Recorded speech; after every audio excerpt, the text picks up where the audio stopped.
Magandang araw po sa inyo lahat. Ako po si Banat Bay at eto na nga, pag-uusapan na po natin ang mga issue sa lipunan, pagtama, palakpakan, pagmali, banatan.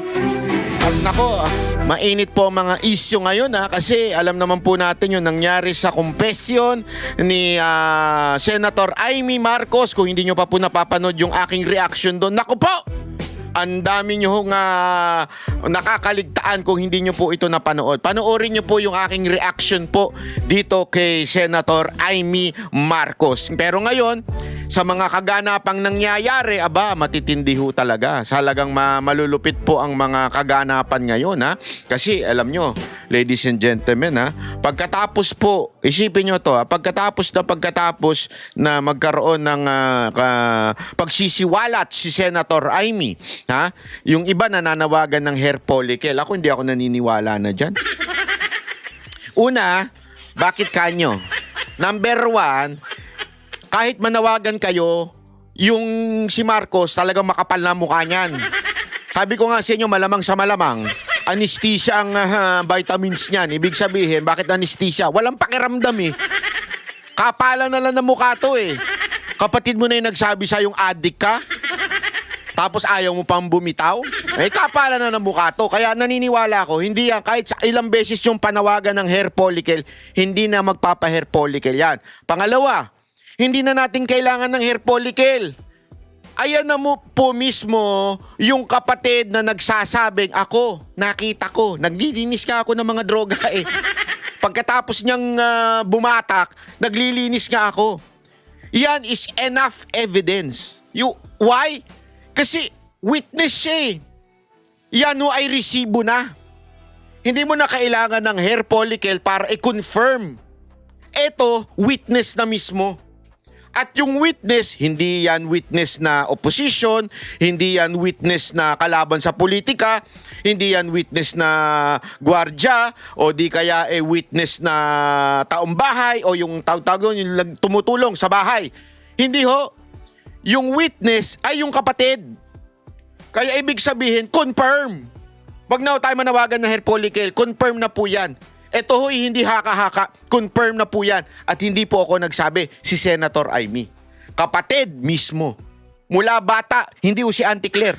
Si Auntie Claire, ng tutsang kalabaw. Kailan lang nakilala yan Ewan ko ba, kailan lang nakilala. Gusto atang pumasok sa pamilya ng mga Marcos at magpalit ng apelidong Marcos. Diba? Ito ho, kapatid. Mula pagkabata hanggang pagkatanda, hanggang kampanya, kasama. Siya na mismo nagsasabi, 'di ba? So ano pa ang kailangan nating kumpirmasyon? Wala na. At putang ina, kahit walang USB. Ito na naman tayo sa tlecheng USB na 'yan. Hindi kasi ang putang inang USB na 'yan. Nakaburat kasi ang mga kusino man sumasalsal diyan. Again wala akong pakialam. Lahat 'yang kaibigan ko. Pero pinagbibintangan daw tayo na kaibigan natin, pinagtatanggol ko si Kati Binag, anak kayo ng weteng, Mas madalas ko makasama nga sila Joey at saka yung grupo nila kaysa kay Kati Binag Si Kati Binag, minsan lang pumunta yan sa show namin, absent palagi. Diba? Ba't ko pagtatanggol yan? Hindi ko pagtatanggol yan. Ang akin lang, nandito na tayo sa momentum Eto na, tas tangina, papasok pa yung kung ano-anong awayan. Anong kaletsehan yan? Diba? Hindi kayo sumagot sa akin. Anong kaletsehan yan? Bakit kayo? Kayo mga nakikichismis dyan. Hindi naman kayo involved, nakikichismis kayo. Bakit nyo gustong salsalin yan? Alam mo kung bakit? Kasi chismosa kayo. Mas gusto nyo yung usapan ng kapitbahay kaysa sa usapan ng bayan. Tama, mali?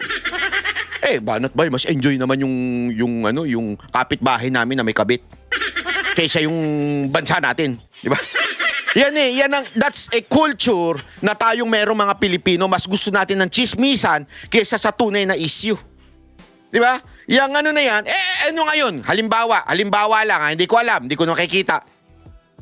Halimbawa, si Kati Binag nagpalabas na, ito USB. Wala akong pakialam. Ano yun? Wala na yun Ang importante dito, si Zaldico, sinabi niya, di ba? Nagdi-deliver siya, tinutusan siya ng presidente. Na-confirm ngayon to sa pamamagitan ni Senator Amy. Sinasabi niya, lulong ang aking kapatid. At dahil sa pagkalulong, mali-mali na ang desisyon. Kaya na lang din nasira, nagkaroon ng korupsyon sa Pilipinas. Yun ang importanteng pag-usapan. Hindi yan inang USB na yan. At hindi yung awayan ninyo. Alam mo kung bakit? Ego yan eh. Yan ang katotohanan. Ego lang yan ng mga vlogger. Kayo naman, enjoy na enjoy. Sa ego ng mga vlogger. Sino ba bida? Sino ba una nagsabing adik si Marcos? Sino ba? Ego nyo yan eh. Inang ego yan. O di kayo na bida, kayo na sikat, kayo na nakasabi. Huwag nyo nang pansinin yung mga yan. Etong mga vlogger na to, huwag nyo nang pansinin. Kahit ako, huwag nyo na akong pansinin. Ang issue dito, yun ang pag-usapan natin. At itong pag-uusapan natin ngayon. Ano yun? Etong si Bersamin. Diba? Etong si Bersamin ay nilinaw niya na hindi siya nag-resign. Siya ay sinibak. Bakit kanyo? Yan ang tanong. Hindi kasi, tandaan ninyo ha. After ni Senator Amy, ilahad ang katotohanan. Isipin nyo mabuti to ha. After niyang ilahad lahat ng katotohanan, eto na naman si Pinky. Lakad-lakad si Pinky ganyan. Nag-privilege speech. Eto mga pangalan na bla bla bla bla bla bla bla bla bla. Di ba? Kasama na rin ho dyan yung sinakyan niya yung kay Zaldico na yung si Bersamin, di ba? Para mas makumpleto yung script nila, para hindi naman masyadong halata na pinagtatakpan ni Lacson si Marcos, kukunin niya yung iba't ibang bahagi ng mga testimony ng mga nag-aakusa kay Marcos para mukhang katotohanan. Yung sinabi ni Zaldico na si Adrian Bersamin na which is pamangkin niya ni Executive Secretary. Ano ibig sabihin nun? May pamangkin si Executive Secretary, babae. Yung babae na yon pamangkin yung si isa. So sa madaling salita, ikino-connect nila ngayon kay Bersamin. Kay Yusek Bersamin. Kay Executive Secretary Bersamin, yung Adriana Bersamin. Kino-connect nila ngayon yan. Para pag natanggal si Executive Secretary Bersamin, malaking issue ngayon yan. Pag malaking issue, ibig sabihin yan mga kababayan, pag-uusapan yan, mawawala na ngayon doon sa usapin ni Senator Amy Cuno. Yan ang akala nila. Na kakalimutan na natin yung issue ni Senator Amy. Kaya nagpasabog sila. Alam nyo mga kaibigan, yung pasabog ni Senator Amy, napakalaki niyan. Kaya kailangan may malaking malaglag para yun ang pag-usapan ng media. Ngayon, kaliwat kanan na pinag-uusapan ng media, etong si Bersamin. Kesyo sinibak. Okay? Kasi nga daw, etong parang ang dating, di ba yung si Adrian ang isa sa gumamit daw sa pangalan ni Marcos para humingi ng insertion. So parang ang sinasabi nila, walang kinalaman sa lahat na ito si Marcos na gamit lang ang kanyang pangalan. Yan ang script nila. Gago! At para magkaroon ng dating yung script nila, kailangan may masibak. So sinibak nila si Executive Secretary Bersamin na hindi po ito masasabi nating impossible. Bakit? Ginawa na nila yan eh. Every time may issue, lagi silang nag-aano ng malaking issue. Kaya nilang ilaglag kahit yung pinakakaibigan nila. Sino ho yun? Si E.S. Rodriguez, si Attorney Rodriguez. Yan ang talagang kasangga ni BBM nun. Pero, para mawala yung issue dun sa importation, naalala nyo nun? Yung issue ng importation na nabuking? Kesyo, sinisi nila si Attorney Rodriguez o si dating ES, di ba? Dating ES na si Attorney Rodriguez. Ngayon, para mawala naman yung issue at hindi mapunta kay Marcos ang turo nitong insertion na sobrang laki, itinuro ngayon itong si Executive Secretary Bersamin. Kaya nga ako, alam mo, this is my plea to, tatlo kasi yung nag-resign, si Bersamin, si Pangandaman, at saka yung isa pa. Kung ako sa inyo, mag-tell all na kayo. Kasi inalagaan nyo yung pangalan nyo eh. Reputasyon nyo yan mga kapatid. Reputasyon nyo yan. Binaboy ni Marcos. Bakit? Gusto lang makaligtas. Kaya kung ako sa inyo, sabihin nyo yung katotohanan. Nananawagan ako kay dating Secretary Pangandaman at saka itong si dating Executive Secretary Bersamin. Mag-tell all kayo. Kasi kung hindi, dudurugin kayo eh.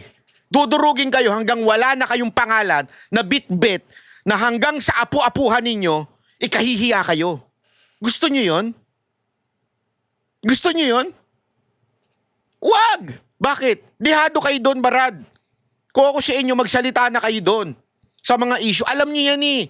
Imposibleng wala kayong alam. Alam nyo yan. Tell all. Let the people decide your fate, not Marcos. Ulitin ko. Pag nagsalita kayo, tao ngayon ang magbibigay ng kanilang opinion kung ano ba talaga kayong tao, anong klase kayong tao, kung ano yung reputasyon nyo. Huwag niyong hayaan na si Marcos o si Romualdez ang magdikta ng reputasyon nyo. Yan ang mangyayari pag tumahimik kayo. Durog ang reputasyon nyo. Gusto nyo ganyan hanggang kunin na kayo ni Lord? Hindi, di ba? Kasi lahat naman tayo mamamatay, kukunin tayo lahat ni Lord eh. Ang maiiwan lang, hindi yung kayamanan, hindi yung title, wala siya mawawala. Yung reputasyon, importante yan. Di ba? Kaya, huwag niyong hayaan basagin ni Marcos yung reputasyon nyo. O pakinggan nun natin tong balitan to ha. Balikan po natin si News 5 anchor Cheryl Cosim kaugnay sa paglilinaw ni dating Executive Secretary Lucas Bersamin na hindi siya nag-resign. Cheryl, ano pa mga sinabi ni Bersamin sa panayam mo sa kanya kanina? Ziggy, yun nga ang unang-unang nilinaw sa atin ni dating Executive Secretary Lucas Bersamin. At ang kanyang sinabi ay may tumawag sa kanyang malapit na kaibigan para nga sabihin sa kanya na he had to go. At take note, ladies and gentlemen, binasa ko yung statement niya.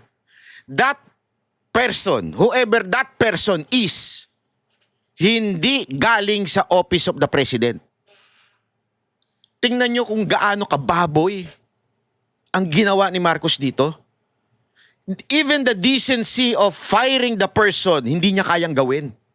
Kasi, lagi ko sinasabi sa inyo noon pa eh. Etong si Marcos, takot yan, mahinang nilalang yan pagdating sa confrontation. Sino nagsabi sa akin yan? Si Pangulong Duterte. Sinabi niya sa akin yan, takot yan sa confrontation. Hindi niya gagawin yan. Takot yan, gagamit yan ng iba. Ang tanong, eto. Kung hindi galing sa Office of the President, galing kaya sa Office of dating spokesperson? Ay, dating speaker pala. Sorry. Hindi kaya galing doon? Kasi ako may hinala ko. Ito, this is just a kutob. Ika nga. Kutob ko galing kay speaker eh. I mean, dating speaker Romualdez. Feeling ko lang naman. This is not a fact. This is just an opinion. Feeling ko, ang nagsibak dito, o yung nagsabi talaga kay Marcos, insan, sibakin na natin ito si Bersamin para malaking issue.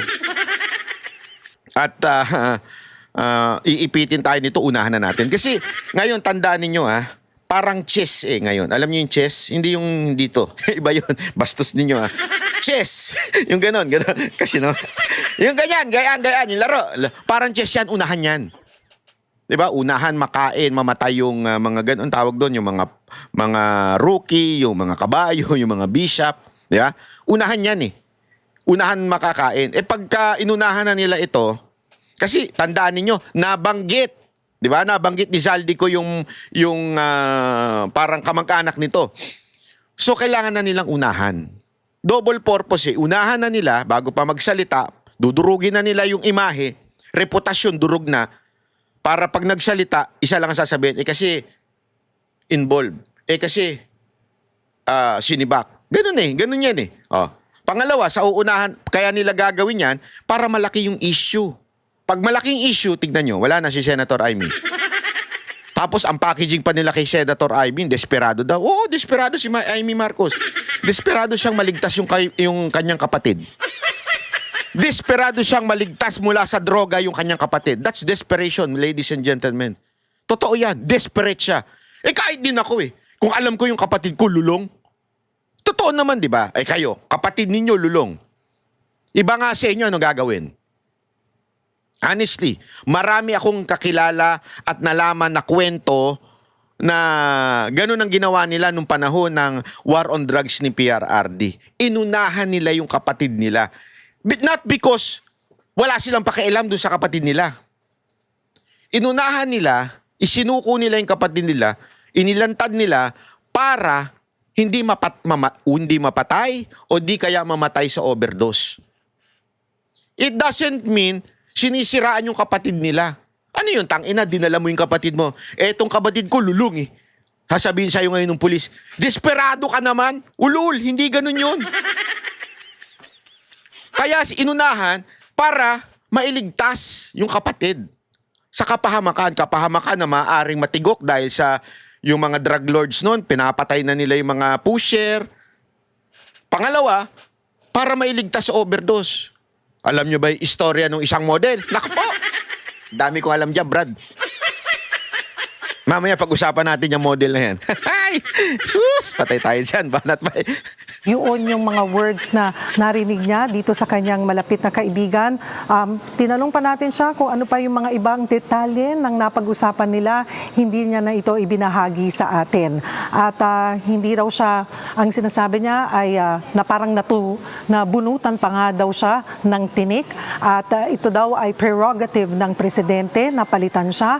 At yun nga, hindi totoong nag-resign siya out of delicadeza. Magandang araw pakinggan pero hindi ito totoo.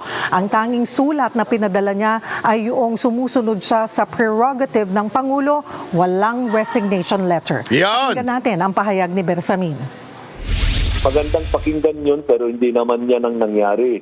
Kung out of delicadeza na nag-resign ako, di mayroon sanang sulat sila na lalabas. But they accepted nothing. Nako! Dating Bersamin, baka bigla may lumabas na sulat. Si Auntie Claire. Alam mo naman si Auntie Claire, ang tagapagligtas ni Marcos. Baka may labas, oh eto, may resignation letter. Alam mo naman yun. Ingat ka! Pero at least inunahan niya na. Wala akong resignation letter. So talagang sinibak siya. Fired. Ika nga. And again, wala man lang decency yung pagsibak sa kanya. Walang honor, ika nga. Bakit? Pinadaan sa iba? Anong katarantaduhan yun? Okay sana kung pinadaan sa... although siya na yung pinakamataas sa secretary. Kaya nga executive secretary. Sana man lang kung pinadaan siguro sa asawa, halimbawa. Wala na tataas sa kanya, hindi asawa eh. Diba? Sana kung ganun. Hindi eh. Hindi galing sa Office of the President. Ang bihirang buhay, Ereo. It was very clear that I had to go. Ako naman hindi naman ako linta. Nako po, patay tayo dyan. Gago! Bakit? May kilala po ba kayong linta? Ako, may kilala ako linta. Di, alam nyo, kahit pa paano, yung respect ko dito sa mama na to, umangat eh. Alam mo yun? Kahit pa paano, kasi at least, eto, hindi siya yung nanahimik. Diba? Hindi siya yung nanahimik at ayaw, huwag na tayo maano dyan. Bahala na lang sila dyan kung ano gusto nilang gawin sa akin, kung ano gusto nilang palabasin. Hindi. Sinabi niya ang totoo. Sinabi niya ang totoo na sinibak siya at hindi yung presidente nagsibak sa kanya. Diba? Oh, ganun. At least sinabi niya yun.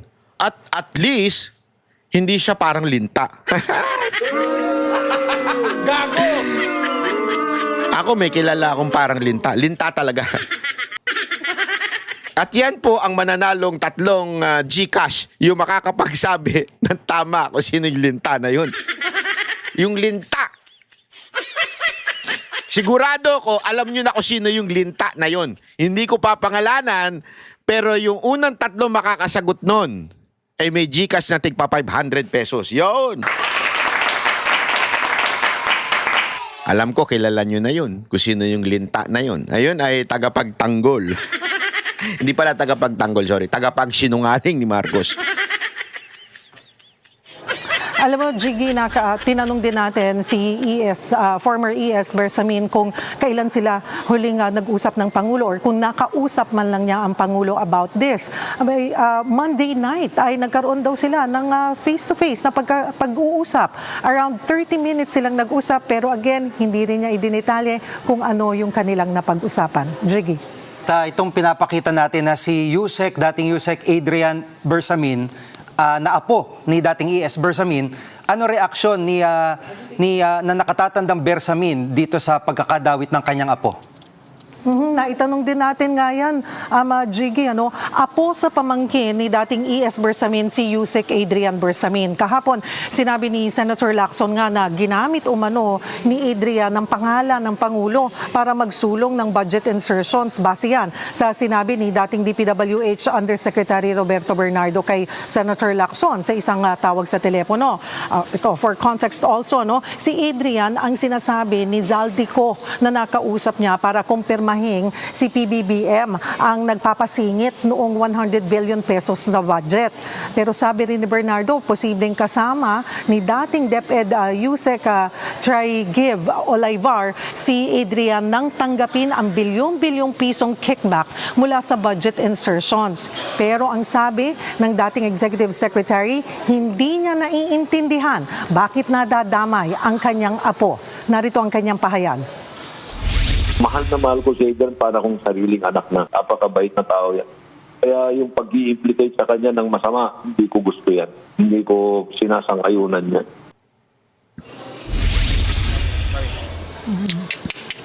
Jiggy, posible rin daw na konektado ang pagkakasangkot ni Yusek Adrian sa pagpapabitiw sa kanya sa pwesto.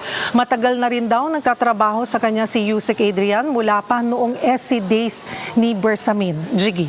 Yung mismong issue ng pagkakadawit ni dating ES Bersamin sa budget insertion, anong tugon niya tungkol rito? Ito, Jiggy, for context, sabi ni dating DPWH Undersecretary Bernardo kasi tinanong niya si dating Executive Secretary Bersamin kung paano marirelease itong 52 billion pesos na kickback. Ang sagot daw ni Bersamin sa kanya, we will take care of it.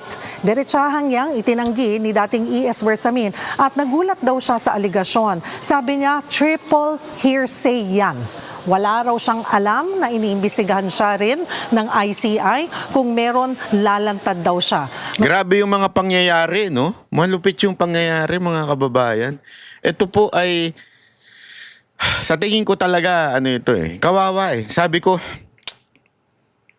sa tingin ko lang ito yung galawan ng mga bangag.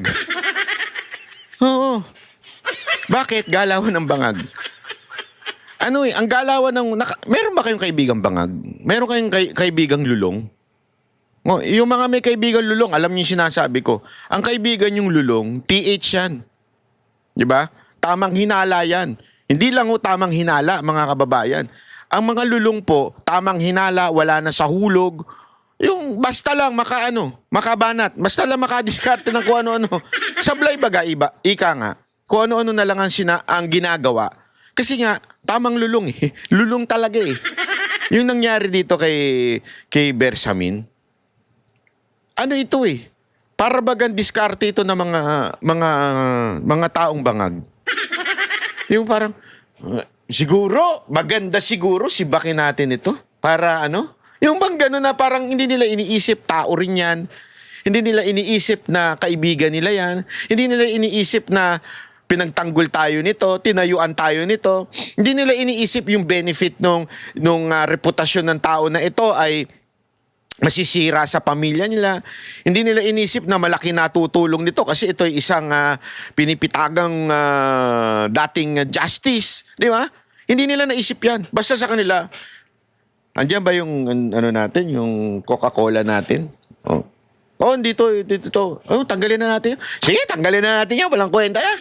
Para may issue. Ganun ang bangang eh. Ganun ang mga lulong eh. Di ba? Kaya nga, alam mo, ang lulong kasi, na yan? Unreasonable. Yung mga diskarte niya, nonsense na wala nang kwenta. Unreasonable na bahala na si Batman. Di ba? Ganun eh. Bakit daw na madawit pero wag na raw siyang abalahin. Madali naman daw mapatunayan na wala nga siyang kinalaman sa insertions. Never daw niyang hinawakan ang anumang budget. Pakinggan natin ang kanyang pahayag ukol dito.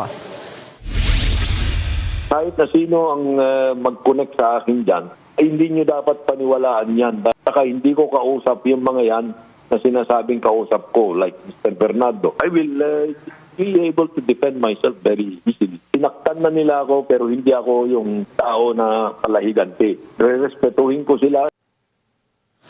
Alam mo, kuha ko sa inyo, magsalita na kayo. No? Magsalita na po kayo. Tell all ang nalalaman ninyo. Alam ko ano kasi, maaring iniisip nito, pag nagsalita ako, madamay ako. Pwede kasi bilang executive secretary, kung ikaw may alam tapos di ka gumawa ng hakbang noon, baka sisihin ka. Kasi alam ko na kagad ang sasabihin eh. Parang sinasabi ni Auntie Claire, pag halimbawa lang, uunahan ko na si Auntie Claire alam ko utak na. Pag sinabi niyang, hindi, may nalalaman ako tungkol dyan sa insertion kasi ganito. Ang sagot kagad ni Auntie Claire, alam ka pala bakit di mo sinabi nun? Ba't ngayon lang? Ganyan ang style nila Di ba? O ba't alam mo pala, di mo sinabi nun? Ba't ngayon lang? O, ibig sabihin, naninira ka lang. O, political ka lang. Tapos bilang hahanap sila, hanapan nyo nga ng connection niyan sa mga Duterte? Dati sila nagkape. Konektado na kagad kay Duterte. Dati sila nagkape, kaya... Ganyan yan eh. Yung style ni Auntie Claire pang pang tambay. Alam mo yung tambay sa kanto na basta makagawa ng kwento. Yung kwentuang lasing. Gusto nyo malaman kung paano ang kwentuang lasing? Tanungin nyo si Jay. Si Jay Guevara. Pag may amats na yan, maoy na yan. Kung ano na sinasabi niyan. Diba? Pero sakyan nyo lang. Ganun talaga buhay. Yan muna ang latest. Balik sa'yo, Jiggy. Yan pong ulat ni News 5 anchor Cheryl Cosim live mula sa TV5 Media Center. Ayun. Mga kapatid, Ayan na nga sinasabi natin. Alam mo, sabi ko nga ho sa inyo, ang tindi ho nangyari. Talagang ang tindi ho ng pangyayari na ito na wow, di ba? And marami pa mangyayari sa mga susunod na araw. Tangina. Marami pa mangyayari sa susunod na araw. Hindi yung USB Ay na USB na naman. Ayop yung USB na yan eh. Tigil nyo na yan. Sa mga hindi ko nakakaalam, dun sa lintik na issue ng USB na yan, ha? Para lang, kasi baka iba dyan, ano ba yung sinasabi ni Banat Bay na USB? Kasi ganito yan. Ako rin actually, hindi ko rin alam yan. Personally, nakikita ko lang sa mga status nila Joey yan at saka nung iba pa na nakikita ko, ano may putang inang USB na yan? Nabibuisit na ako. Meron bang ano dyan? Scandal? Kasi kung may scandal, tingnan nga natin kung totoo. Diyan lang naman mahilig ang mga Pilipino eh. Pag may narinig na scandal, pasa mo nga, na malaman natin kung ano ba yung scandal. Tinanong ko ngayon si Cathy, sabi ko, nung pa yon. Sabi ko, ano ba yung USB na yan? Sinasabi nila. Honestly, lalo nga kung hindi naliwanagan sa sagot niya. So sabi ko, okay, sige. Ayaw mo na yung USB. Hanggang nalaman ko na yung USB pala na yun, meron daw pinangako si Cathy Binag na USB na laman ng mga kasama ni Marcos, bla bla bla, ganyan, video. Okay, sabi ko, sige. Ayaw daw ilabas. Okay. Yan yung issue ng kabila. Ayaw daw ilabas. At ngayon, may hinirit daw kasi tinanong ko may hinirit daw si Cathy ngayon na yung USB ay something na, yung confession ni Amy ay kinukonfirm lang daw yung laman ng USB. Sabi daw ni Cathy, I do not know. Honestly, hindi lumalabas sa feed ko si Cathy Binag. Ewan ko, binlakata ko. Biro lang.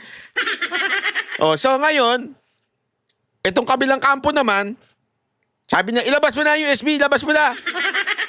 Hanggang nung nakita ko, nagsasagutan na naman itong mga to, naimbiyer na ako. Again, I can face them. At sabihin sa kanila, pwede ba, lintik na tigil na yan? Ayan USB. Kasi nagpapataasan na lang ng ihi Nagpapataasan na lang ng ego I mean, ayoko sabihin na may masama sa kanila. Wala. Lahat yan nakakakilala except si Tio. Hindi ko pa nakausap si Tio ng personal.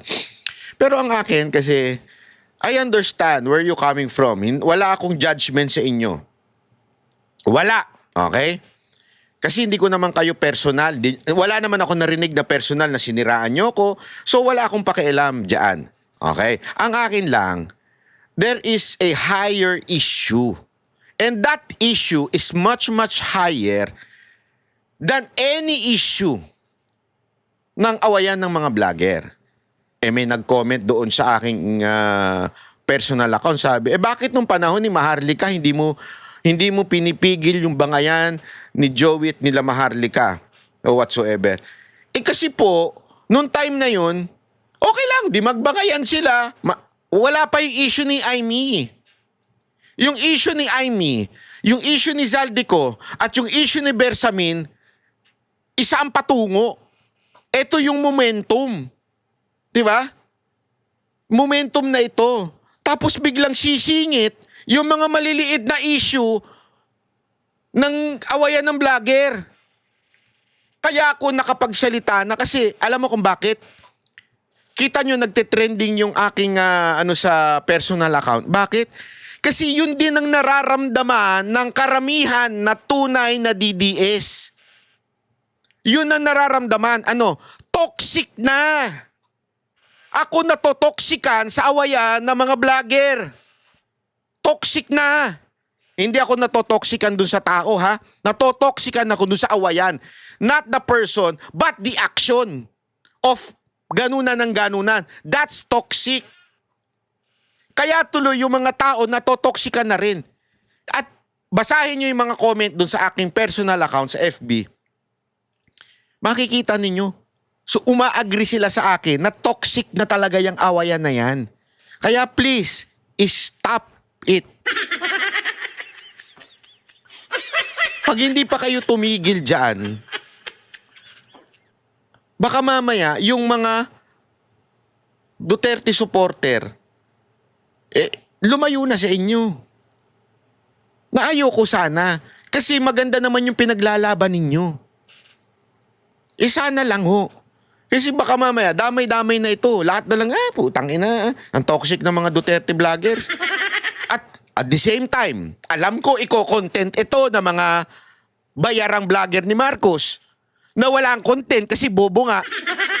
Alam mo, eto sabi nga nila, nakalimutan ko na yung quotation na yun . Yung mga may hinang tao, yung mga walang alam sa utak, ang pag-uusapan niyan yung chismisan. Kasi nga, hindi nila matarok yung mga tunay na issue. Kaya papasok na lang sila sa chismisan. Ganyan yung mga bayarang vlogger ni Marcos . Yung mga tanso vlogger, kita nyo, puro chismis. May madidemanda nga daw . Hindi ko alam kung sino yun . Hindi ko kilala yung vlogger na yun . Pero nung pinanood ko yung news ng SMNI, abay, pumasok na rin sa chismisan. Chinismis na si Atty. Torion daw may angel of death. Gago! Tanginang chismis yan, sabi ko. Una-una, walang angel of death. Ha?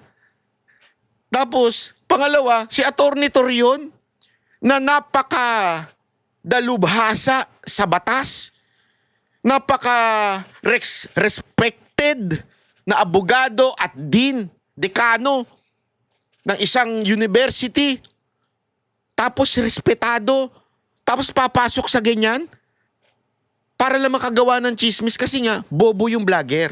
Pag bobo ang vlogger, ang pag-uusapan chismis. Tanungin ko kayo mga nakikinig sa akin. Di ba marami nga sa inyo naiinis pag pinapatulang ko ito mga ito? Kasi alam nyo na maganda yung pinag-uusapan natin dito. Malalim man ang usapan natin dito. Kasi malalim na tao kayo. Ang mga natutuwa lang sa chismisa, mga mabababaw na tao. Ngayon, sa pagpatol ko bang ito, nakikisali ko sa chismisan? Hindi. Sabi ko, pinag-isipan ko na maigi ito. Papatulan ko na ito mga to para once and for all, stop. Pag hindi pa kayo mag-stop, sasalsalin ko talaga kayo. Maniwala kayo sa akin. Nakakasira na . Hindi yung nakakasira kayo personal I mean yung tao. Nakakasira yung action nyo. Nakakasira yung parinigan ninyo. Kaya, babanatan ko na kayo. I mean, hindi kayo. Yung action ninyo. Just to be fair. Kaya, kung sino pa ang magparinig, starting today. Today! Ano ba ngayon today? November 20. Pag nagparinigan pa kayo, iko-content ko talaga kayo at aaraw-arawin ko kayo dito hanggang hindi kayo tubigil. Hindi ako kampe kahit sino man. Pare-pareho kong kaibigan yan. Ayokong masira ang aming pakikipagkaibigan sa mga yan. Pero, ayoko po yung ganyan. Nakakasira. Pag nakakasira na, sabi nga ni Banat Bay at ng Banateros, pag tama, palakpakan, pag mali, banatan. Yun. Kahit kaibigan ko pa. Tandaan niyo yan. Ilagay niyo sa kukote ninyo. Kahit kaibigan ko pa, pag tama, palakpakan, pag mali, banatan. At eto na nga, pag-usapan natin ng iba pa. Kasi eto may mga sinasabi pa po itong ibang, itong news na ito. Yun. So ano po masasabi ninyo dito sa video nga ni Zaldico? Yung sinabi ni Saldico na yan, nagulat ako kasi nung una, if you recall, lahat po ng statements ko, ang sinasabi ko, si Speaker Martin Romualdez, imbestigahan ninyo. Huwag naman yung nangyari, si Gutesa nagsalita, siya na yung iniimbestigahan. Hindi pinatawag yung 19 na nagpapantay. Nandiyan pa naman sila.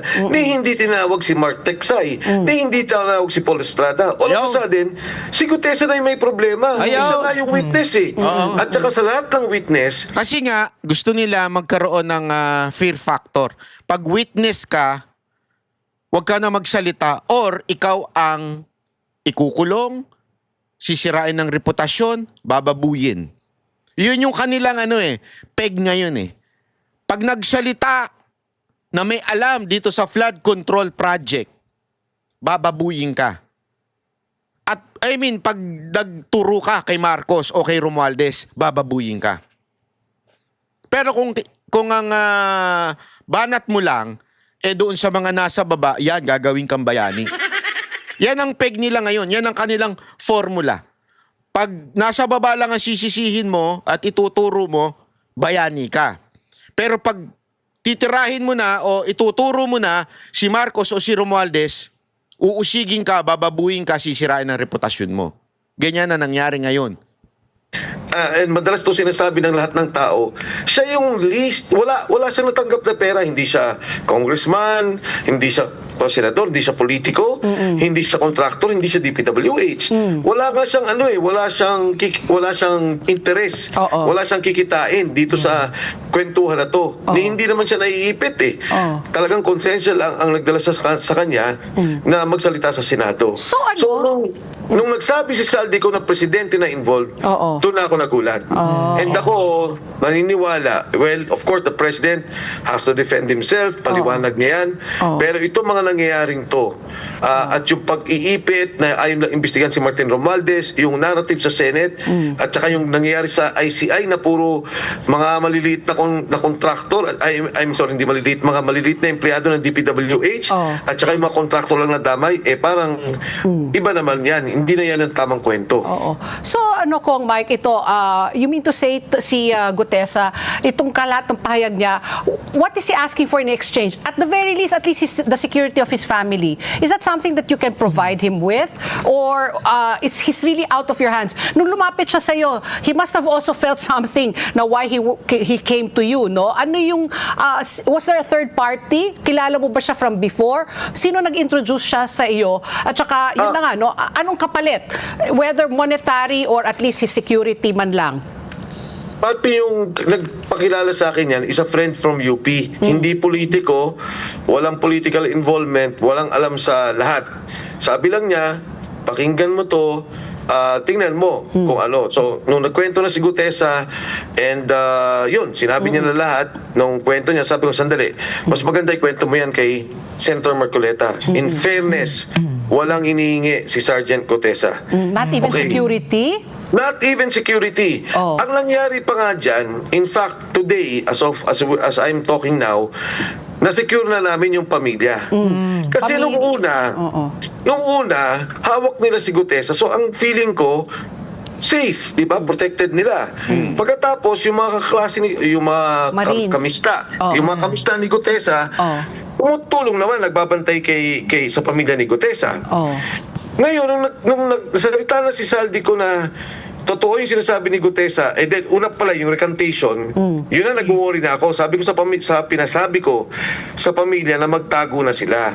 Ang pamilya ayaw naman. Kasi ang worry siguro nila, baka pag nawala din sila, may mangyari kay Gutesa. Oo. In the case of Gutesa, ayaw din naman siguro niyang, gusto niya, nalolocate niya yung pamilya niya. Alam niya kasi, takot din sa may mangyari sa pamilya niya. Pero lumabas si Saldi ko, sabi ko, pakisabi, wag na. Magtago na sila, parating na lang kay Gutesa in one way or the other na safe na yung family kasi mahirap na ho yung sitwasyon eh. Sabi nga nung family, masyado nang dumami yung pumapaikot. And the family doesn't even want to talk, di ba? Kasi hanggat wala sa kanila si Gutesa, hanggat hindi safe si Gutesa, ayaw din nilang may gawin to jeopardize his safety, to jeopardize his life. Oo. Ayun. Ayun na nga po at isa sa mga sinabi ni Defensor ay ito. Ito, panoorin niyo ho ito.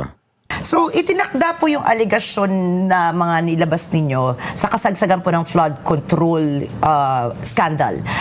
May mga political analysts po tayo nagsasabi, this is kind of a political maneuvering on your end. What can you say about that, sir? Well, first of all, for so many years, hindi ako nakisali sa ganyan. In fact, Senator Marcoleta can verify this. He even invited me to be a nominee of the party list when they ran in 2022. Sabi ko, ayoko na. I'm sorry. 2025. Yeah, Oo. 2025. Sabi ko, ayoko muna. I want to focus on what I'm doing right now sa private life ko. And then lumapit si Gutesa. Sinabi niya, kinuwento niya sa akin na ito po yung nangyari dyan po sa Valle Verde, dyan po namin inipon lahat ng pera. Pagkatapos nagdi-deliver po kami. So ang tanong ko, ilang beses nangyayari yan? 3 times a week. Saan nyo dinadala? Wala po dyan sa Valle Verde, dinadala sa mga namin sa bahay ni Saldico. Pagkatapos po, dinadala namin sa bahay ni Speaker Martin Romualdez. So sa akin, iniisip ko, pag hindi ako nagsalita dito, pag hindi ko pinresent, hindi magsalita, kung hindi ko pinresent si Sergeant Gutesa kay Senator Marcoleta, yung konsensya ko naman na may alam akong nangyari sa bansa natin, may alam akong nangyari, at ito naman yung nanggaling din kay Gutesa na doon pala sir napupunta yung mga pera ng flood control. Mga ganito nangyayari. Pinahapo yung mga kamag-anakan namin.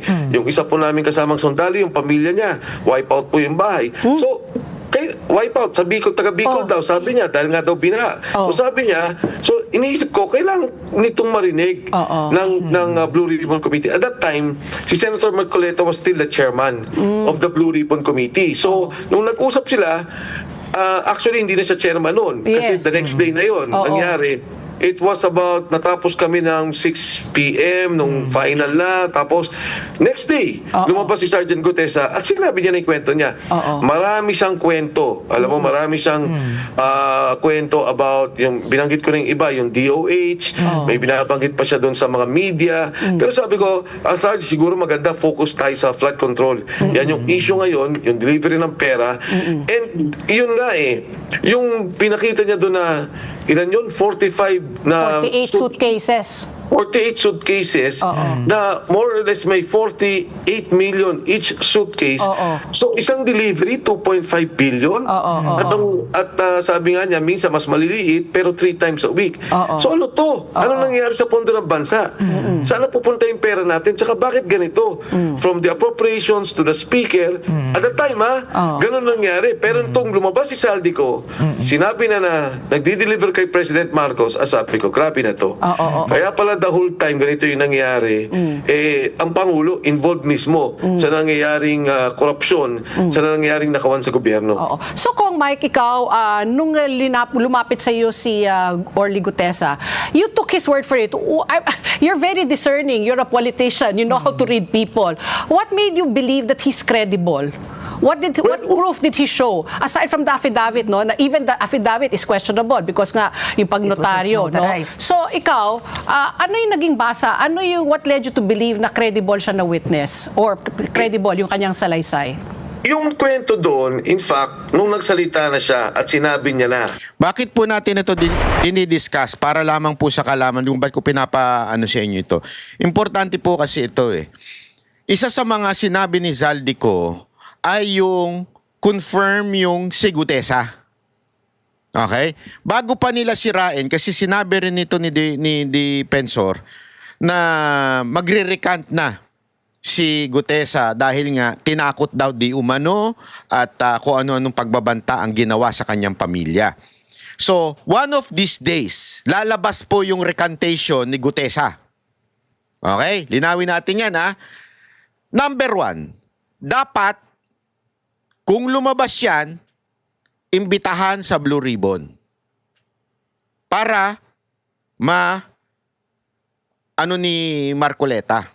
Diba? Kasi alam naman natin, madaling magsabi. Pero yung ikaw ay magsinungaling, pag ikaw hinarap sa abogado, malabo. Kasi imagine niyo nagsalita si Gutesa, tinuro niya si Romualdez. Ano nangyari doon sa Blue Ribbon Committee ni Lacson? Wala nagtanong sa kanya. Halos iilan lang. Tapos ngayon kesyo nag-resign pa si Lacson, di ba? Tapos yung pala babalik din naman pala, di ba? Ngayon nag-recant. Tingnan na magre-recant, sabi nito ni Defensor.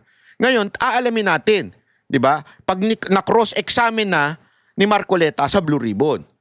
So dapat ang panawagan natin kung matuloy yung pagre-recant ni Gutesa, imbitahan ng Senado para ma-cross-examine siya.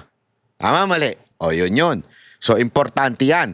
At the same time kasi, confirm, di umano, according kay Zaldico, yung ginawa na pag-deliver ni Gutesa. Kaya nga naalala nyo, nasilip ko, di ba? Sinabi ko noon din sa inyo, nag-deliver si Gutesa sa BGC kay Zaldico at kay Romualdez.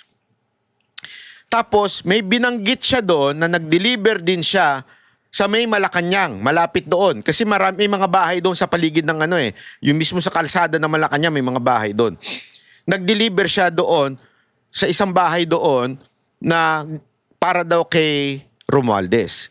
At ang tanong ko that time was, merong bahay si Romualdez sa BGC, bakit pinadeliver doon sa Malacanang? Diba?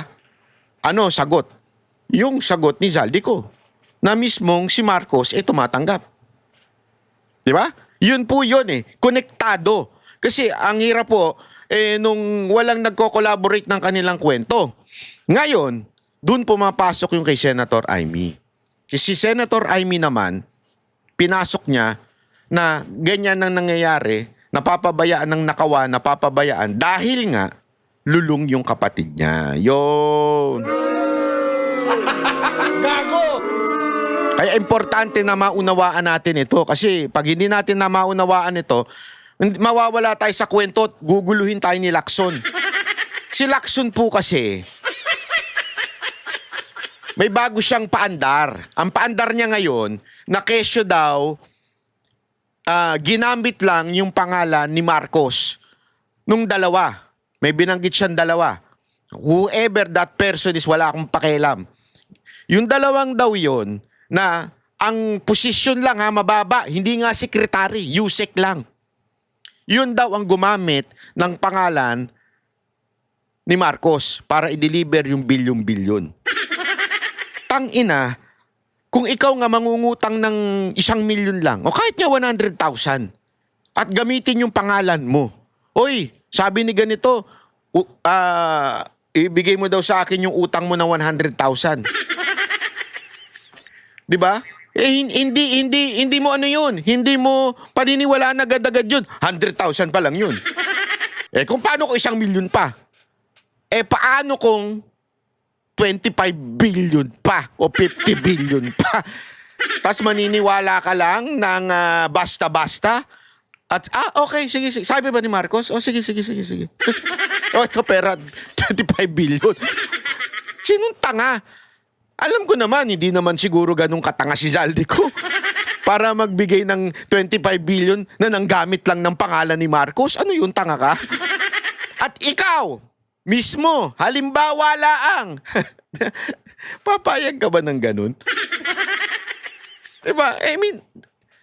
Yun ang pinakatanga, stupid na narinig ko na dahilan. Ewan ko dito kay kay Lacson kung saan-saan niya nakukuha yung ganyang kwento. Napakasinungaling talaga. O ito, Yung pangalan po ni Speaker Martin Romualdez, kasi hindi rin natin mapagkakaila yung relationship niya sa presidente, first cousin at malapit na malapit. Kanina ito nga, binasa na po namin, nagsabi na po si Ombudsman Remulla na by December 15, may mga makukulong na, may mga arrest warrants na daw by 3 sitting and 2 ex-senators. Pero the name of former Speaker Martin Romualdez seems to be missing, na marami po talagang hinahanap yung kanyang pangalan. Ano po ang inyong sa palagay ang mangyayari po dito? Well, una sa lahat, obvious naman yan. Siyempre, iba yung tinitignan sa tinititigan. Kapag ikaw ang ganda nun Iba yung tinitingnan sa tinititigan. Lalo yung pag may dumaan babae. Iba yung napag ganun ka lang. At saka yung tinitigan mo, yari ka sa jowa mo. Di ba? Tama, mali. nasa administrasyon, syempre mas meron kang protection, and you have to understand na ito pang ating ombudsman ay isang politiko, hindi naman ito. Yun. Actually, siya lang yung politiko na naupo na ombudsman. Correct. Yung mga iba, dating maestrado, ika nga walang alam sa politika at sa ika nga laro nito.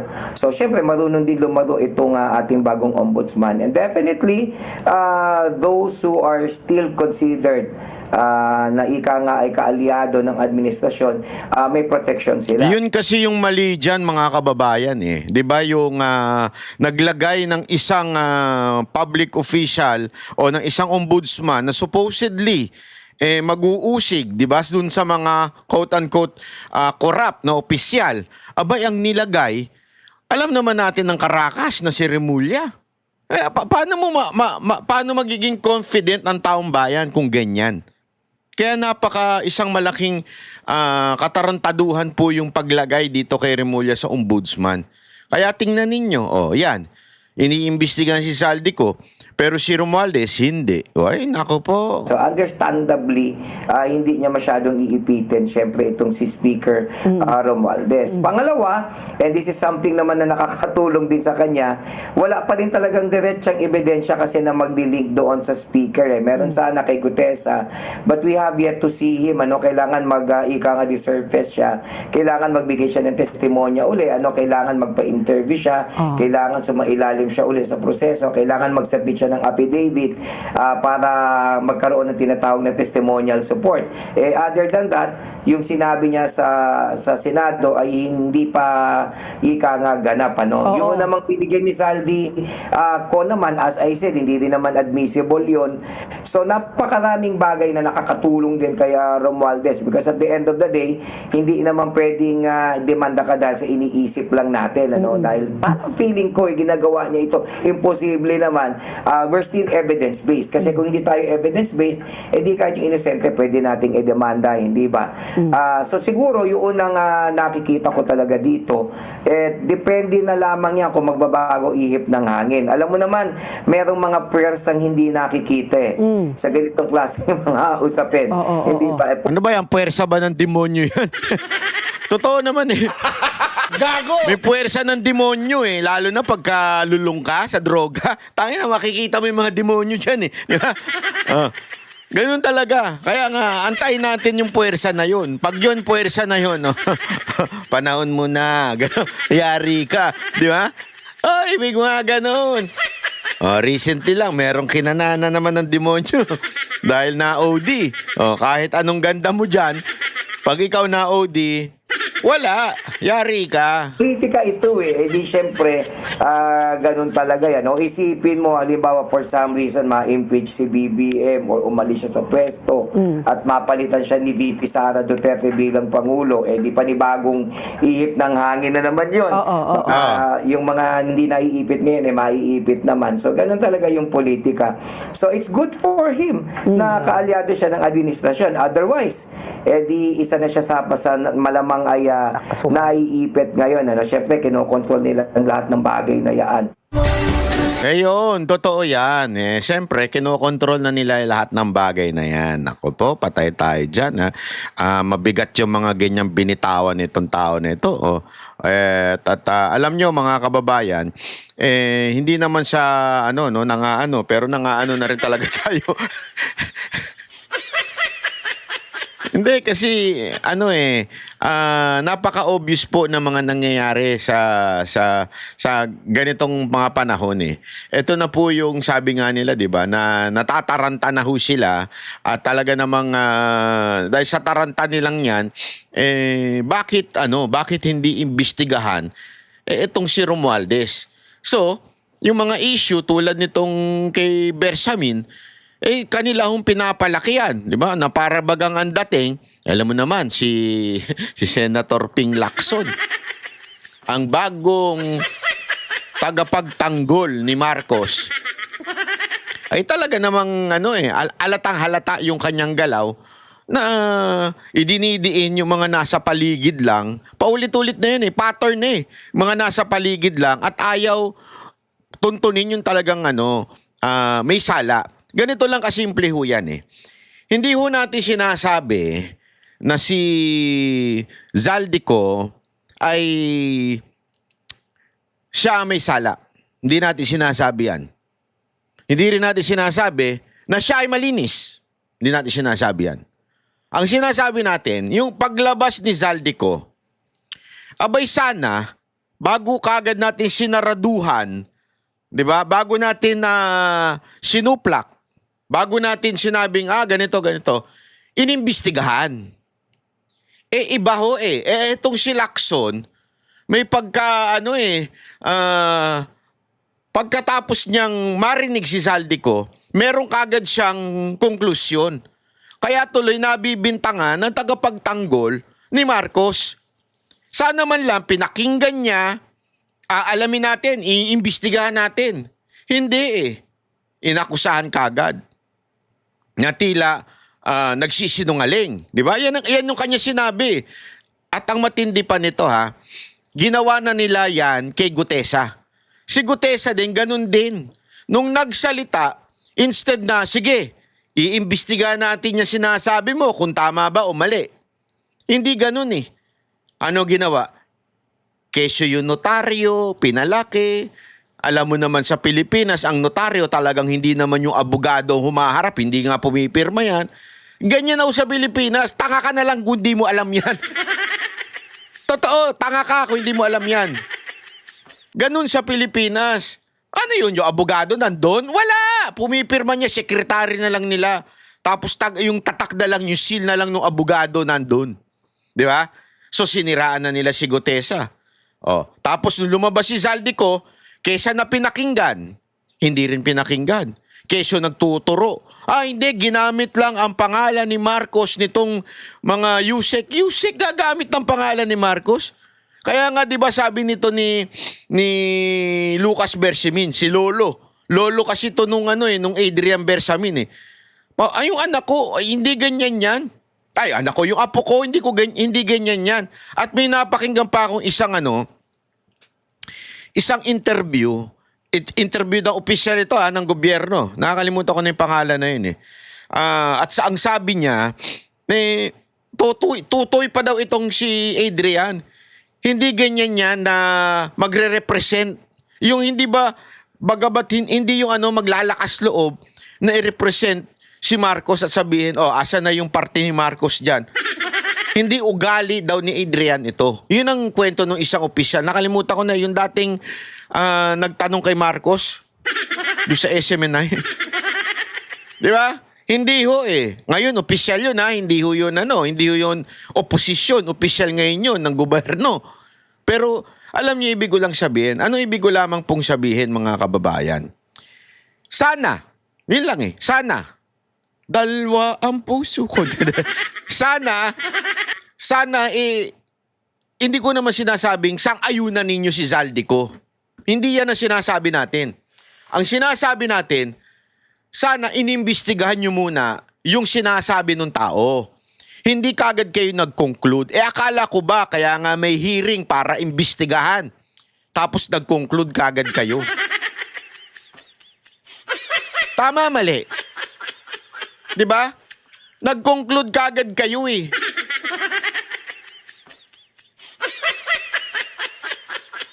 Yun ang mahirap eh. Sana inintindi nyo muna, tinanong nyo muna nagpadala muna. Ngayon, ipit na. Tila bagang ang weird eh. Dati, hinahanap ninyo yung mastermind. Tapos pinauuwi ninyo si Zaldico para sana isiwalat ang kanyang nalalaman. Nung sinabi niya yung kanyang nalalaman, sinabi niyo na kagad, hindi, sinungaling ito. Ginamit lang ang pangalan ni Marcos, political hulang ito. Ganun kagad ang ginawa ninyo. Mali ho yun, mga kababayan. Hindi ho tama yun. Dahil dyan, Lacson, halatang halata yung iyong ano ba, dahil ba, ewan ko nabanggit kasi ni Soto dati, magre-retire na daw siya, si Soto. Since partner mo yan, baka naman magre-retire ka na rin. At kailangan mo na ng retirement pension. Hindi natin alam. Kasi uso yan, di ba may naririnig tayo noon? Pagka nagre-retire ang PNP chief, merong, o kaya AFP, naririnig lang naman natin Hindi ko sinasabing totoo. PNP chief o AFP chief, merong tinatawag na pabaon. Hindi kaya naghahanap ka ng pabaon, Senator Lacson? Para i-ano mo yan? I-ganyan mo kagad? Kasi sarado na kayo.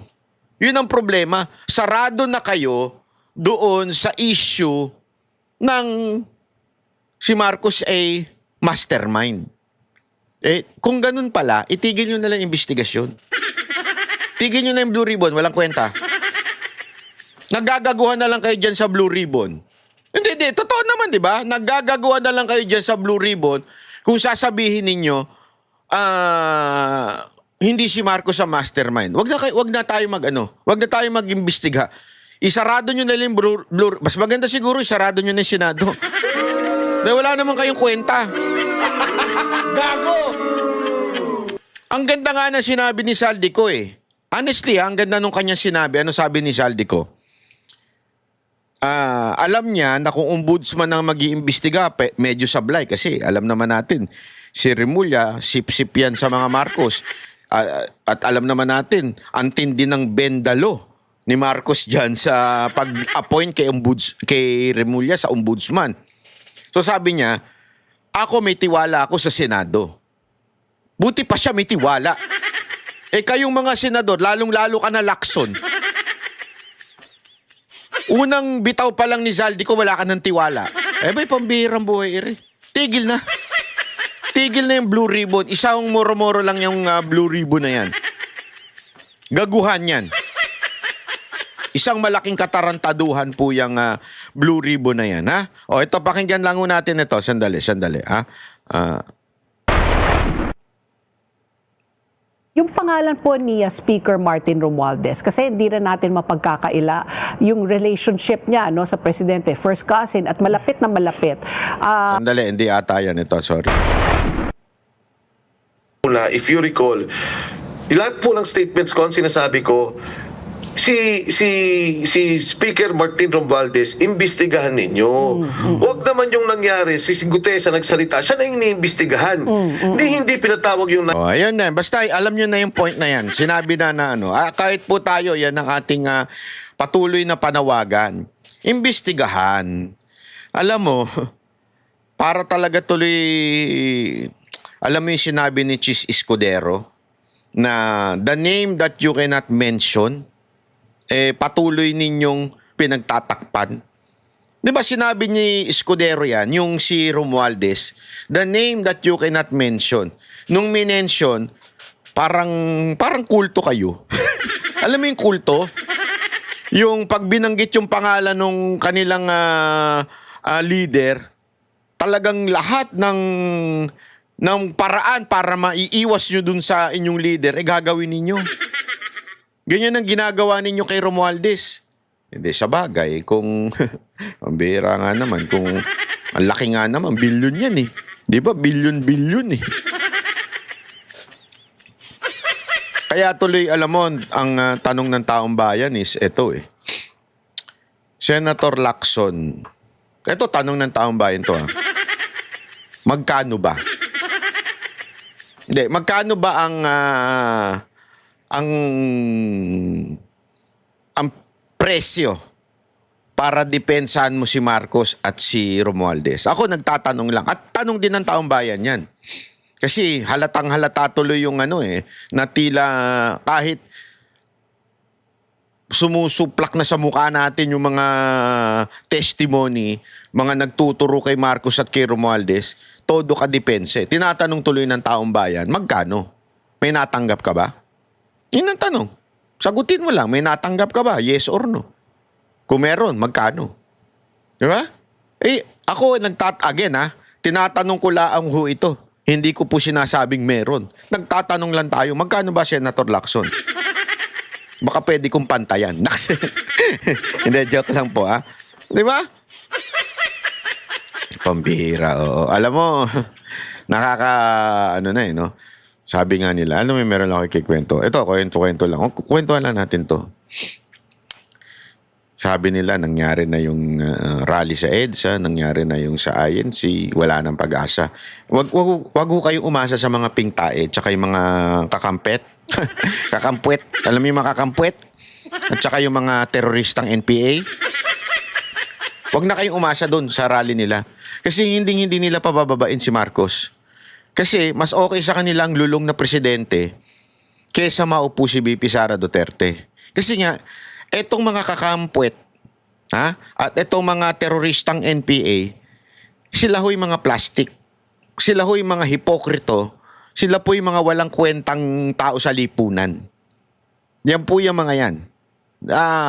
Lumalabas lang yung totoong kulay nila. Kasi tangina, ang tagal-tagal ninyong binabatikos ang mga Marcos nung eto na, nakikita nyo, sumisimbalat sa mga mukha ninyo yung mga ebidensya. Kesa na kesa na ipanawagan ninyo Marcos resign, ayaw ninyo. Bakit? Kasi uupo si BP Sara Duterte kung sakasakali. Tama, mali. So, ibig sabihin, titiisin nyo yung tinatawag ninyong korap, titiisin ninyo yung lulong na presidente, according to Amy, para lang hindi maipwesto si BP Sara Duterte. Ganon kayo, katarantado. Ganon kayo kagago, ganon kayo kahayop. Pakita ko sa inyo, sandali. Nasaan ba dito yon? Ay, na-delete ko ata. Kasi ito yung ipapakita ko sa inyo ugali ng ng mga kakampwet. Ito yung ugali ng mga kakampwet. Pare-pareho sila ng karakas eh. Mukha silang hindi naman mukhang puwet, ikaw naman ba? Ito. Papakita ko lang. Ayan, Tignan nyo, di ba? Mukhang ayoko na magsalita. Pakinggan natin to. Tingnan nyo. Tonight, we have Senator Amy Marcos going up on stage in INC's rally, accusing her brother or claiming that he uses drugs. What do you make of that? Wala na. Ano na yan? Desperada na yan si Senator Amy Marcos. There's so many things that we can say, but quickly, no? One, it's against Philippines. Tumaba ng todo to. Busog na busog ito, no? Alam natin. Pagka ganyan, busog na busog yung mga gayan eh. No family culture. Kahit sinong Pilipino, most I would say majority, would not support a sister bashing or siya pa yung mismong naninira sa kanyang kapatid. Wala tayong nakitang ganon. It's unprecedented and most Filipinos will not support that. Of course, legitimate issue ang drug use ng presidente if ever totoo. But doon muna ako sa socio-political or socio-cultural aspect. I don't think that's going to be politically appealing to Filipinos who will hear na yan ang problema kasi sa inyo. Isa kang plastic hipokrito eh. Yung bang sinasabi mo na hindi appealing yung isang kapatid na sinisiraan kuno yung kanyang kapatid. Hindi na nga ho yun ang issue dito. Mr. Anong pangalan nito? Hindi pa kasi ito madisbar tong animal na to. Palsis. Hindi yun ang issue. Ang ganda nga ng ginawa ni Amy kasi sa totoo lang, kasi sabi nung iba, hindi ba politika yan? Yung ginawa ni Amy para umangat siya? Walang aangat sa ganyan. Tandaan mo, kapatid mo yung sinabihan mo ng adik. Kapatid mo ang sinabihan mo ng lulong. Respeto, umangat, maaari. Narespeto ko siya. Pero it doesn't mean iboboto ko siya. At sigurado ko, yung mga Duterte supporter, yung inaakala ninyong madadala, ay hindi ganyan. I don't think so na yung mga Duterte supporter boboto si Amy dahil sa ginawa niya. Hindi. Rerespetuhin siya, oo. Pero yung ganyan, I don't think so. Sa bibig mo na nanggaling, hindi tatanggapin yan ng taong bayan eh. So ano yung ginawa niya? Hindi political yun. Ang ginawa niya is she's trying to save her brother. Yun lang yun. Wala na siyang pakialam sa politika. Wala na siyang pakialam kung ano pa sabihin ng ibang tao. Yang sosyo mo dyan. Wala na siyang pakialam dyan. Ang importante sa kanya, this time, makinig na sa kanya ang kapatid niya. Umuwi na sila, ading. Yun nga, umuwi na sila at magpagamot si Marcos. Ang issue kasi dito, mahal niya yung kapatid niya at gusto niyang, kaya niya ni-rebuke publicly para makinig na sa kanya. At yan po ay even biblical. Alam niyo po ba biblical yan? Yung binanggit din ni Senator Amy, nasa ano yan eh, pag ayaw pang makinig hanggang kaduluduluhan. Basahin ninyo sa Biblia. Meron yung ikaw muna, kakausap. Pag ayaw, unti-unti nang pumapublic. Pag ayaw, yung leader na ng church ang kakausap. Pag ayaw, talagang sabi nga, hand over to Satan na eh. Para mas yung kanyang pagbagsak ay maaaring maisip niya ang Panginoon. Sa totoo, yung ginawa ni Amy, tama. Ayaw makinig privately ng kapatid niya. So ginawa niya publicly para makinig na. So yun ang motibo ni Amy. Hindi para siraan at hindi para magkaroon ng appeal sa publiko. Ang problema sa inyo mga kakampuet, iniisip nyo lagi, political. Iniisip nyo, paano ba ito? Tingnan mo, halatang-halata sa tono mo, ang iniisip mo, yung political benefit. Walang ganun. Ikaw lang nag-iisip niyan. At saka ano na yan eh, kaya nga number 12 lang na senador, si Amy Marcos, muntik na siyang matalo. Because many Filipinos have seen na parang hindi maganda itong tao na to kasi naninira siya sa sarili niyang pamilya. It's a normal expectation that you would defend your own family. Hindi natin yan ifo-fault sa kahit kanino kasi pamilya yan eh. So it's very weird and different na ginagawa yan ni Amy Marcos. But two, if yan na yung smoking gun or yan na yung gusto nilang pampalaki ng rally, ng mobilization, wala na. Ano na eh, tapos na ang boxing kahapon pa lang. Kasi INC did not produce 1 million warm bodies. INC, INC, hindi daw kayo naka 1 milyon. Galing yan sa mga kakampwet. INC, galing sa mga kakampwet, konti lang daw kayo. Protected DDS rallies or those rallies na calling for the explicit ouster or resignation of Bongbong Marcos. So today, until tomorrow, the DDS bloc, including Amy Marcos, weirdly, kasi Marcos siya, no? But alam natin DDS bloc siya sa Senate, they're still trying to get that critical mass. And the drugs issue will not get it. As a political analyst na to, independent views ko na to, no? Hindi na yan mag-work eh. Kasi lumabas na yan. Nilabas na yan ni Pangulong Duterte noon. Nilabas na yan ni Sara Duterte noon. Nagkaroon na ng issue kay First Lady. They've tried to come up with yung cocaine snorting video, which is allegedly AI. It never created that critical mass. Ang last ko na lang masasabi dito, baka matatapos na tayo, no? It reeks of hypocrisy. Sasabihin mo, alam mo na nagda-drugs yung kapatid mo, and yet you campaigned for your brother in 2022.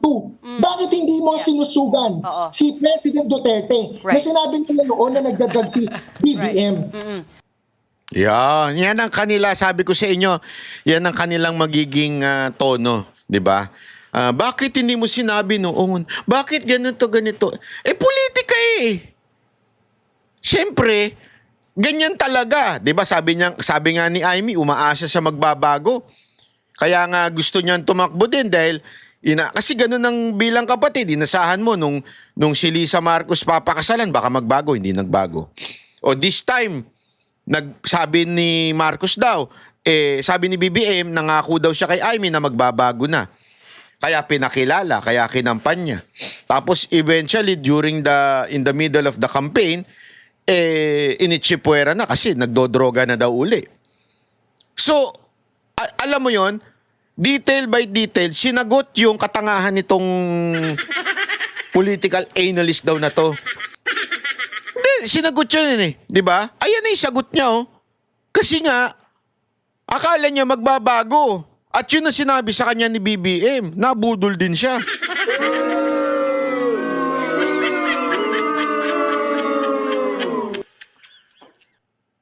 Ang maganda dito, sabi ko nga ho sa inyo, honest si Senator Amy.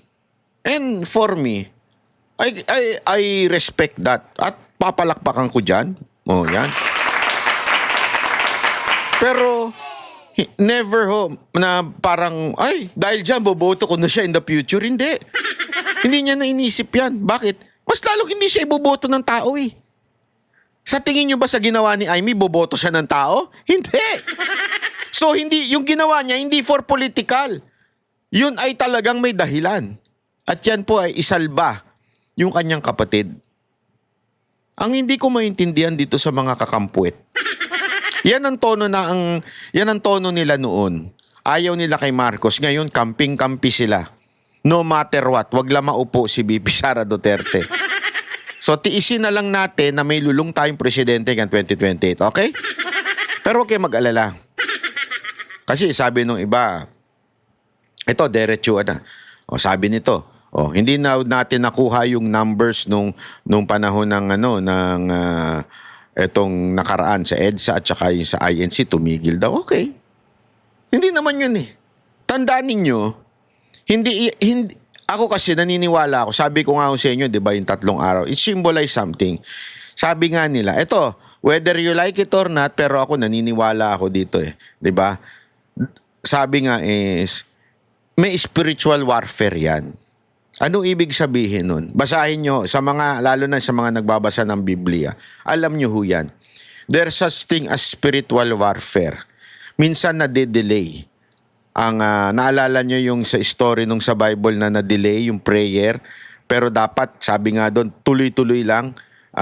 Don't stop praying. Di ba?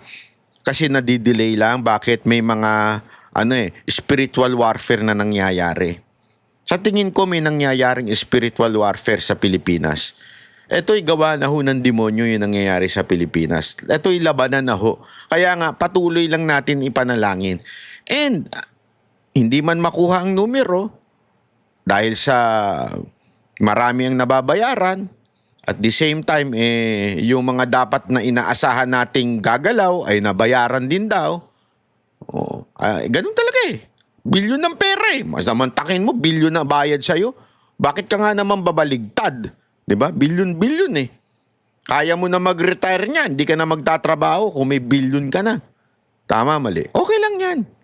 Pero nandyan pa rin naman po ang Diyos eh. Ang Panginoon po hindi ho yan natutulog. Nakikita niyan ang mga nangyayari sa atin. Huwag ho kayo mawala ng pag-asa. Malay nyo, one time paggising natin. Yun na yun, di ba? Antay lang natin. May hustisya sa langit. Wala mang hustisya dito sa lupa, may hustisya sa langit.